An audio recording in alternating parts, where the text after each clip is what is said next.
الحمد لله وكفى والصلاة والسلام على من لا نبي بعده ولا رسول بعده ولا رسالة بعده أما بعد فأعوذ بالله من الشيطان الرجيم بسم الله الرحمن الرحيم.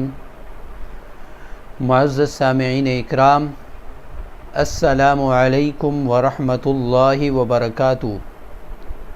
اب تمام دوستوں کو اپنے چینل الضحیٰ ٹی وی پر دل کی گہرائیوں سے خوش آمدید کہتا ہوں. معزز دوستو، آنکھیں اللہ تعالیٰ کی بے پناہ رحمت اور بے پناہ نعمت ہے. آنکھیں اللہ تعالیٰ کی بہت بڑی نعمت ہیں. کائنات کی رنگینیاں، اس کے نظارے انہی آنکھوں کی بنا پر ہم دیکھتے ہیں اور اسے محسوس کرتے ہیں. اگر آنکھیں نہ ہوں تو آدمی کی زندگی محتاجی والی زندگی ہو جاتی ہے. بعض مرتبہ آدمی پر ایسی بیماری لاحق ہو جاتی ہے، شوگر کی وجہ سے بھی ہو سکتا ہے، بلڈ پریشر کی وجہ سے بھی ہو سکتا ہے، کہ آنکھوں کی روشنی کم ہوتی جاتی ہے. اور بعض مرتبہ ایسا ہوتا ہے کہ ان دو بیماریوں کی وجہ سے آنکھوں کی روشنی بالکل ہی ختم ہو جاتی ہے. تو یہ بڑی پریشان کن صورتحال ہوتی ہے. نہ آپریشن کام دیتا ہے، نہ دوائیاں کام دیتی ہیں.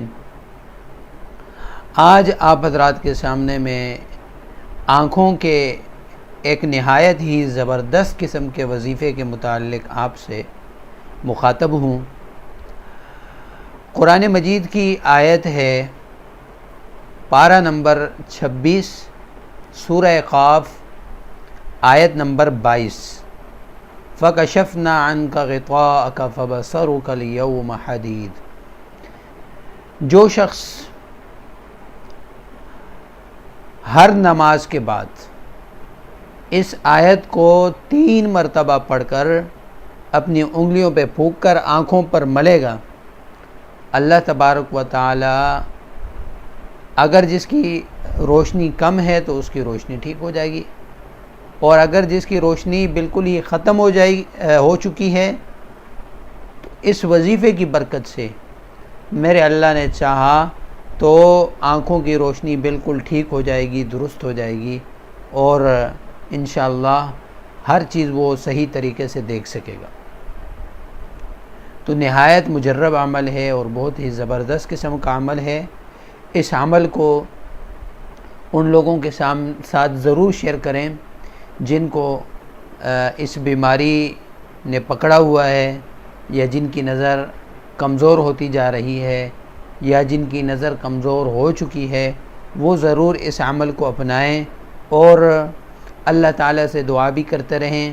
اللہ تبارک و تعالیٰ دعاؤں کو سننے والا ہے، اور دعاؤں پر اللہ تبارک و تعالیٰ بعض مرتبہ اس دنیا میں عطا فرما دیتا ہے، بعض مرتبہ وہ چیز مل جاتی ہے جو مانگی ہوتی ہے، بعض دفعہ نہ وہ چیز، اس کی جگہ کوئی اور چیز مل جاتی ہے، اور بعض دفعہ ایسا ہوتا ہے کہ دنیا میں کچھ نہیں ملتا لیکن آخرت میں بہت کچھ اللہ پاک ان دعاؤں کی برکت سے رکھ دیتے ہیں. حدیث پاک میں آتا ہے کہ ایک بندہ ایسا ہوگا جس کی دنیا میں دعا قبول نہیں ہوگی، وہ آخرت میں اس کے لیے خزانہ بنے گی. جب وہ دیکھے گا کہ اس کے نامہ اعمال میں اتنے زبردست اور اتنا زبردست قسم کا اس کا نامہ اعمال ہے تو وہ حسرت کرے گا، کاش کہ دنیا میں میری کوئی دعا بھی قبول نہ ہوتی، یہاں پہ جمع ہوتا رہتا.